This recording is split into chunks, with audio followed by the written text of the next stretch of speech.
Тајландскиот бокс или Мај Тај представува боречка вештина и важи како национален спорт на Тајланд. Овој спорт се вежба од различни мотиви, поради физкултура, за самоодбрана, боречка вештина и за борби. После толку години постоење, доаѓа и кај нас. Академијата Джим од Скопје е една од нив каде што може да се сретне овој спорт. Младите борци, на чело со тренерот Горан Карафиловски, после долгите тренинзи и со желбата за борба против најсилниот, организираа ревија во тајландски бокс против Вај Кру од Куманово и неколку други клубови од Македонија.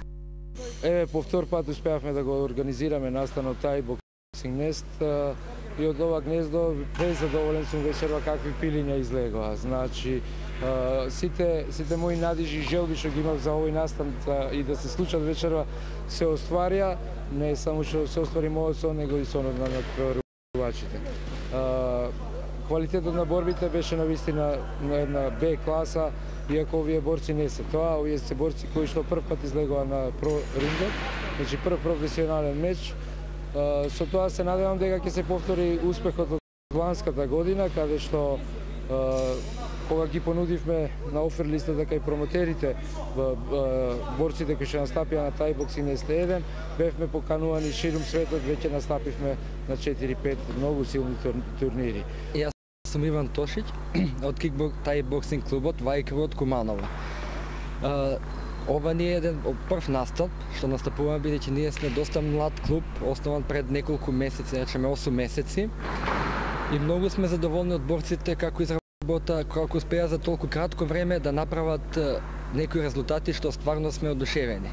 Пред себе ги пофала децата кои без никакво искуство претходно од борби излегоа во една профи борби, да речеме под професионални услови, и изработа баш она што им беше задача. Значи има задача што како да изработат, се придржуваат до тоа, постигна извонредни резултати и двајцата победија во двете борби. Борбите се одржаа во најдобар ред. На рингот можеше да се забележат млади аматери, искусни борци, па дури и припаднички од нежниот пол. Како секој надпревар, така и овој. Најбитно беше учеството и можноста да се докаже подобриот. Иако дел од нив се уште беа под импресии, успеавме да ги прашаме неколку прашања. Најпрво да те прашам колку си задоволна од оно што го изведе денес? Па, премногу сум задоволна, да, многу. Даде се од себе?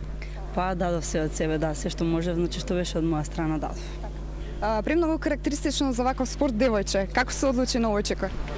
Па на овој чекор, значи, одлучена сум уште од мала, уште од мали години, значи, на прво бев на карате, па после тоа одма се префрлив на кикбокс и продолжив на тоа. Да, планирам се уште. Фала многу. Здраво, јас сум Филип Наколски. 5 месеци се бавам со овој спорт и сум задоволен од тоа што го постигнав денеска. Како се осуди денеска после 5 месеци да се појавиш одма на ринг? Па не знам, така природно. Ова е твојата животна желба? Па не, али добро. Вреди да се проба, кога имаш прилика. И како што вели тренерот Горан, да се надеваме дека овие борци ќе успеат да го достигнат успехот како Горан Трајковски и Миле Груевски, кои гордо ја представија нашата земја надвор од границите. Ви посакуваме уште многу вакви надпревари и уште поголеми успеси.